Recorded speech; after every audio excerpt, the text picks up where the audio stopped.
Blood প্রেশারের patient তো সব ঘরে ঘরেই আছে। প্রিয় দর্শক, আজ আমি আবার চলে এসেছি একটা নতুন ভিডিও নিয়ে আপনাদের সামনে। আশা করি আপনারা সবাই সুস্থ এবং সেফ আছেন।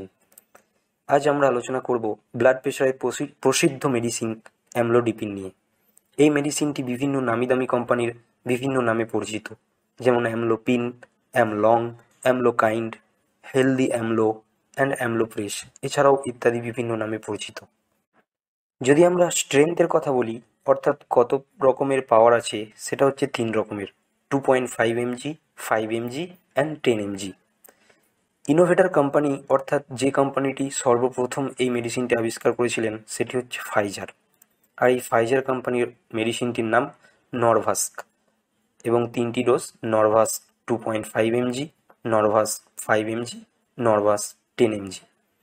আর এর আগের ভিডিওতে আমি বলেছি কি পার্থক্য ইনোভেটর আর জেনেরিক কোম্পানির মধ্যে কি পার্থক্য রয়েছে, সেটা আমি ভালোভাবে এক্সপ্লেন করেছি।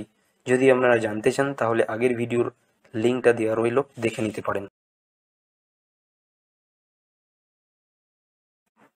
প্রিয় দর্শক, আজকাল দেখা যায় প্রত্যেকটা ঘরে ঘরেই ব্লাড প্রেশারের পেশেন্ট রয়েছে, এবং এর ব্লাড প্রেশারের পিছনে বিভিন্ন রকমের কারণ রয়েছে, যা জানতে হলে আপনাকে পুরো ভিডিওটা দেখতে হবে।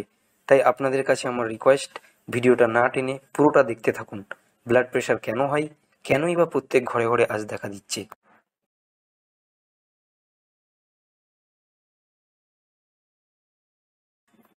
প্রিয় দর্শক, এখানে আপনারা দেখতে পাচ্ছেন আমি একটি ছবি রিপ্রেজেন্ট করেছি।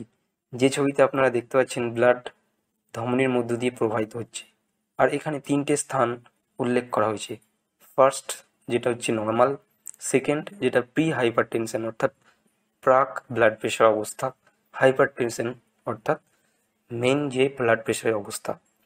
এখানে অ্যাকচুয়ালি ব্লাড প্রেশার মানে এখানে এটাই বোঝানো হচ্ছে, ব্লাড বা রক্ত যখন ধমনীর মধ্য দিয়ে প্রবাহিত হয়, হার্ট থেকে গোটা সারা দেহে ছড়িয়ে পড়ে, তখন ব্লাড ধমনীর দেওয়ালে যে প্রেশার ক্রিয়েট করে, অর্থাৎ ব্লাড যখন প্রবাহিত হচ্ছে ধমনীর মধ্য দিয়ে, তখন প্রবাহিত হওয়ার সময় ধমনীর ওয়ালে বা দেওয়ালে বা ধমনীতে যে প্রেশার সৃষ্টি করে, সেটাই হচ্ছে ব্লাড প্রেশার।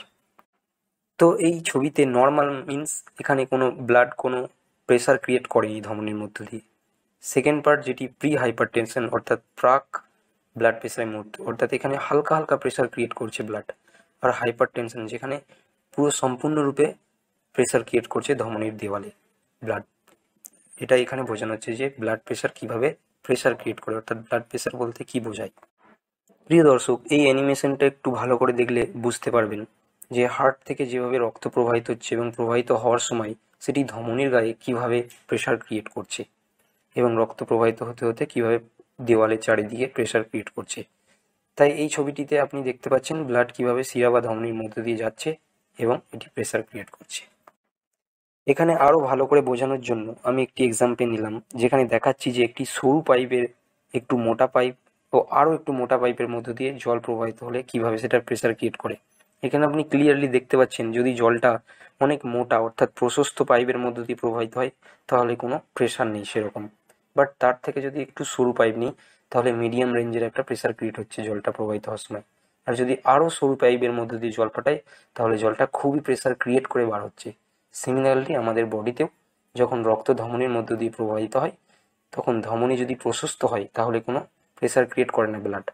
বাট ধমনী যদি সংকুচিত অর্থাৎ চুপসে যায় বা সরু হয়ে যায় পাইপের মতো, তাহলে সেটা প্রচুর পরিমাণে প্রেশার ক্রিয়েট করে, যার ফলস্বরূপ আমরা বললি যে আমাদের বডিতে ব্লাড প্রেশার এসেছে। এখানে আরও একটি অ্যানিমেশন দেখানো হচ্ছে, যেখানে আপনি দেখতে পাচ্ছেন ব্লাড ধমনীর মধ্য দিয়ে প্রবাহিত হচ্ছে এবং চারিদিকে কিভাবে প্রেশার ক্রিয়েট করতে পারে তা বোঝানো হয়েছে।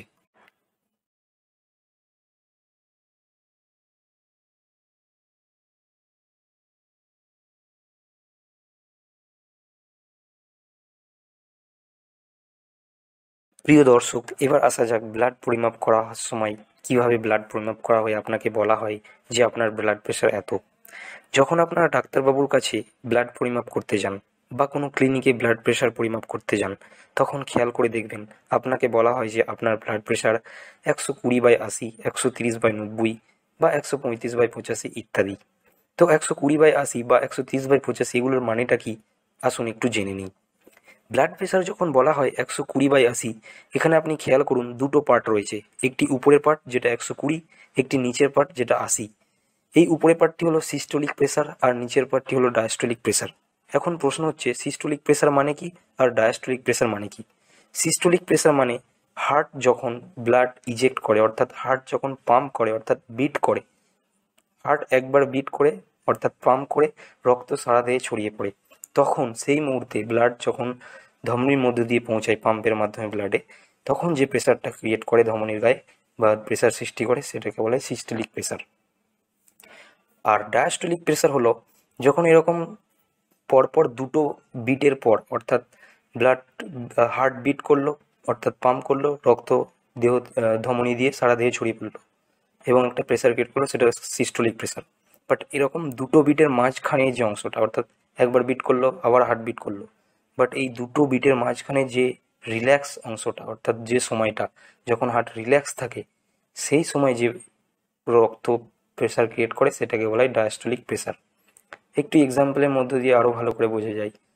মনে করুন আপনি একটা পাইপের মধ্য দিয়ে জল পাঠাচ্ছেন, একবার জল ঠেলে পাঠাতে চাইছেন এক প্রান্ত থেকে অন্য প্রান্তে। তো একটি পাইপে জল একবার ঠেলে দিলেন, ঠেলার সময় যে জলটা যে প্রেসার ক্রিয়েট করবে পাইপটির গায়ে সেটা হলো সিস্টোলিক প্রেসার।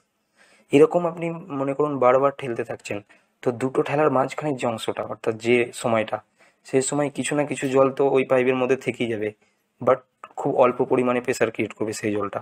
সিমিলারলি হার্ট থেকে যখন রক্ত ধমনির মধ্য দিয়ে সারা দেহে পাম্পের মাধ্যমে ছড়িয়ে পড়ছে, হার্ট বিটের মাধ্যমে ছড়িয়ে পড়ছে, তখন যখন হার্ট বিট করছে তখন প্রচুর পরিমাণে প্রেসার ক্রিয়েট করছে, তাই এটা সিস্টোলিক প্রেসার, তাই এটা ভ্যালুটা বেশি 120। বাট যখন এরকম দুটো বিটের মাঝখানে অর্থাৎ হার্টটি যখন রিল্যাক্স রয়েছে, তখন কিছু না কিছু পরিমাণ রক্ত তো ধমনির মধ্যে থেকেই যাবে, যেটার প্রেসার অনেকটা কম থাকবে আগের তুলনায়, সেই জন্য ভ্যালুটা কম, যেটা 80। এটা হচ্ছে ডায়াস্টোলিক প্রেসার। এখানে আমি একটি অ্যানিমেশন প্রেজেন্ট করেছি যেটা আরও ভালোভাবে বোঝা যাবে সিস্টোলিক এবং ডায়াস্টোলিকের ব্যাপারটা। এখানে দেখতে পাচ্ছেন সিস্টোলিক অর্থাৎ যখন হার্ট সংকুচিত হচ্ছে তখন রক্ত হার্ট থেকে সারা দেহে ছড়িয়ে পড়ছে, তাই হলুদ রঙের যে তীরটা সেটা বাইরের দিকে দেখানো হচ্ছে, হার্ট থেকে বাইরে বেরোচ্ছে। আর ডায়াস্টোলিক অর্থাৎ হার্ট যখন রিল্যাক্স হচ্ছে অর্থাৎ প্রসারিত হচ্ছে, তখন হলুদ রঙের তীরটা দেখুন বাইরে থেকে ভিতরের দিকে আসছে, অর্থাৎ বডি থেকে হার্টে রক্ত বা ব্যাক আসছে। তো যখন সিস্টোলিক অর্থাৎ হার্ট থেকে যখন বডিতে রক্ত জোর পাম্প করে পাঠানো হচ্ছে, তখন দেখুন হার্টটা সংকুচিত হচ্ছে, তাই এখানে প্রেশারটা বেশি হবে, কারণ হার্ট সংকুচিত হয়ে গেছে অর্থাৎ চুপসে গেছে, যার ফলে রক্তটা হার্ট থেকে বাইরে বেরিয়ে যাচ্ছে। আর ডায়াস্টোলিক যখন দেখুন প্রসারিত হচ্ছে, তখন হার্টের আকৃতিটাও দেখুন বড় হয়ে যাচ্ছে অর্থাৎ প্রসারিত হচ্ছে, তাই তখন প্রেশারটাও কম থাকবে। কারণ আগেই আপনাদের এখানে একটা এক্সাম্পল দিয়ে বোঝালাম যে পাইপ যদি প্রশস্ত হয় তাহলে জল বিনা প্রেসার ক্রিয়েট করিয়ে আরামসে বেরিয়ে যাবে, বাট পাইপ যদি সরু হয়ে যায়, সংকুচিত হয়ে যায়, তাহলে জল প্রেসার ক্রিয়েট করবে। সিমিলারলি এখানে আপনি দেখতে পাচ্ছেন হার্ট যখন সিস্টোলিক কন্ডিশনে আছে অর্থাৎ চুপসে যাওয়ার মতো কন্ডিশন আছে, তার মানে সেখানে প্রেসারটা বেশি ক্রিয়েট হবে। আর যখন ডায়াস্টোলিক অর্থাৎ যখন প্রসারিত অবস্থায় আছে তখন প্রেসারটা কম ক্রিয়েট হবে, কারণ সেম কনসেপ্ট পাইপের মতো। সো এখানে বোঝা যাচ্ছে সিস্টোলিকে প্রেসার বেশি ক্রিয়েট হবে তাই ভ্যালু বেশি, আর ডায়াস্টোলিক কন্ডিশনে প্রশস্ত হবে হার্ট মাসল তাই সেটার ভ্যালুটা কম, প্রেসার কম হবে তাই 80। আর এই সিস্টোলিক এবং ডায়াস্টোলিক ব্যাপারটা আরও অন্যভাবে বলা যায় যে হার্ট থেকে যখন সারা দেহে রক্ত ছড়িয়ে পড়ছে সেটা সিস্টোলিক কন্ডিশন, তো প্রেসার বেশি লাগবে। আর ডায়াস্টোলিক মিন্স যখন সারা দেহ থেকে রক্ত ব্লাডে ফিরে হার্টে ফিরে আসছে, যেটা দূষিত রক্ত আর কি, সারা দেহ থেকে ব্লাডে হার্টে ফিরে আসছে, তো তখন প্রেশারটা কম হয়, কারণ সারা দেহ থেকে ব্যাক আসছে, একবার আমি পাঠাচ্ছি আর একবার অটোমেটিক্যালি ব্যাক আসছে, এটাই। এবার আসা যাক প্রেশার রাশি নিয়ে, কিভাবে বুঝবেন আপনি কোন কন্ডিশনে আছে কত প্রেশার থাকলে। সো এই চার্টের মাধ্যমে আপনি দেখতে পাচ্ছেন এখানে একটি চার্ট রিপ্রেজেন্ট করা হয়েছে। যদি আপনার প্রেশার উপরের প্রেশার অর্থাৎ সিস্টোলিকটা 120 বা তার থেকে একটু কম হয়, আর ডায়াস্টোলিক প্রেশার নিচেরটা যদি 80 বা তার থেকে একটু কম হয়, তাহলে পার্সনটি হেলদি রয়েছে। বাট যদি আপনার প্রেশার উপরের রেঞ্জটা 120 থেকে 129 আর নিচেরটা 80 থেকে কম হয়ে যায়, উদাহরণস্বরূপ বলতে পারেন 127/78, তাহলে জানবেন আপনার প্রেশারটা আস্তে আস্তে বাড়ার দিকে যাচ্ছে, ইলেভেটেড। স্টেজ 1 হাইপার টেনশন অর্থাৎ আপনার প্রেশার যদি 130 থেকে 139/80 থেকে 89 হয়, তাহলে আপনি স্টেজ 1 কন্ডিশনে রয়েছেন হাইপার টেনশনে। ব্লাড প্রেশারে। এখান থেকেই এই অবস্থাতেই আপনার মেডিসিন দেওয়া শুরু হয়। আর যদি আপনার ব্লাড প্রেশার 140 বা তার বেশি উপরেরটা আর নিচেরটা 90 বা তারও বেশি হয়ে যায়, যেমন মনে করুন 142/95, তাহলে আপনি হাইপার টেনশন স্টেজ 2-তে আছেন, অর্থাৎ আরও খারাপ কন্ডিশনে আছেন। আর যদি আপনার হাইপার টেনশন প্রেশারের মাপ যদি 180-র উপরে আর 120-র উপরে, অর্থাৎ উদাহরণস্বরূপ মনে করুন 185/135 বা 125 এই ধরনের কন্ডিশন হয়ে যায়, তাহলে পার্সনটি হাইপার টেনশন ক্রাইসিসে রয়েছে, যেটা খুবই মারাত্মক, যেটা মৃত্যুর সম্ভাবনা হতে পারে। তার কারণস্বরূপ হতে পারে স্ট্রোক বা হার্ট অ্যাটাক। এবার আসা যাক হাই ব্লাড প্রেশারের কারণ কি। তো এখানে বিভিন্ন রকমের কারণে হাই ব্লাড প্রেশার হতে পারে। সর্বপ্রথম কারণ যেটা জেনেটিক কারণ, অর্থাৎ আপনার বংশগতভাবে বংশ পরম্পরায় যদি ব্লাড প্রেশার হয়ে থাকে তাহলে আপনারও হবেই জেনেটিকগতভাবে। এটা আপনার হাতে নেই, আপনার কন্ট্রোলে নেই, কারণ এটা বংশগতভাবে ক্যারি করছে। সো জেনেটিকগত কারণে ব্লাড প্রেশার হতে পারে। 2 নম্বর, সেকেন্ড কারণ হচ্ছে স্মোকিং। অতিরিক্ত স্মোকিংয়ের কারণেও আপনার ব্লাড প্রেশার বাড়তে পারে। এটি একটি অজানা তথ্য, বাট লিখিত প্রমাণ। তাই যারা অতিরিক্ত স্মোকিং করেন সচেতন থাকুন, স্মোকিংয়ের কারণেও ব্লাড প্রেশার হতে পারে। থার্ড কারণ ওবেসিটি, অর্থাৎ ওভারওয়েট, অর্থাৎ আপনার বডি ওয়েট বেশি পরিমাণ হয়ে গেলে আপনার ওভারওয়েটের কারণে ব্লাড প্রেশার আসতে পারে। নেক্সট কারণ স্ট্রেস, অতিরিক্ত চিন্তা ভাবনা এবং মেন্টাল চিন্তা, মানসিক চিন্তা, যেটা আজকাল দুনিয়ার সব থেকে বড় প্রবলেম, মানসিক চিন্তা এবং উল্টোপাল্টা চিন্তা মাথায় এসে আপনি আপনার বডিকে উত্তেজিত করে ফেলেন এবং মনকে উত্তেজিত করে ফেলেন, এবং যেটা ভারী মাত্রারূপে আপনার ব্লাড প্রেশারের উপর ইম্প্যাক্ট পড়তে পারে। অর্থাৎ আপনার স্ট্রেস এবং চিন্তাধারণা থেকেও, মানসিক চিন্তা থেকেও ব্লাড প্রেশার হয়। নেক্সট, অ্যালকোহল কনজামশন, যেটা ব্যাড লাইফস্টাইলের একটা অন্যতম কারণ। যদি অ্যালকোহল কনজামশনও বেশি মাত্রায় করা হয় তাহলে ব্লাড প্রেশার ক্রিয়েট হতে পারে। নেক্সট কারণ ল্যাক অফ এক্সারসাইজ, অর্থাৎ আপনি যদি নিয়মিত ব্যায়াম চর্চা না করেন তার কারণেও ব্লাড প্রেশার আসতে পারে। তাই আপনাদের সকলকে অনুরোধ, যে যেমন পারেন, যেটুকু পারেন প্রতিদিন নিয়মিত ব্যায়াম করার চেষ্টা করবেন। নেক্সট কারণ এজিং, অর্থাৎ বয়ঃসন্ধির কারণেও আপনার ব্লাড প্রেশার আসতে পারে। বয়সের কারণে এজের বিভিন্ন মাল্টিপল ফ্যাক্টরে হয়ে আপনার ব্লাড প্রেশার আসতে পারে।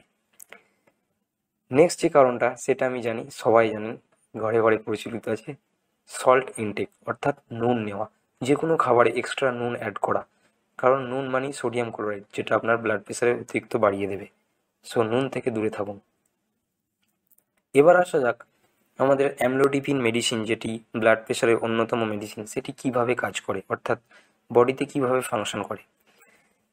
অ্যাকচুয়ালি আমাদের মাসলে যত রকমের আমাদের বডিতে মাসল রয়েছে, সেই মাসলে ক্যালসিয়াম চ্যানেল নামে একটি চ্যানেল রয়েছে, যেটার কাজ ক্যালসিয়াম নিঃসরণ করা এবং ক্যালসিয়াম মাসল কন্ট্রাকশন, অর্থাৎ মাসলকে সংকুচিত হতে সাহায্য করবে।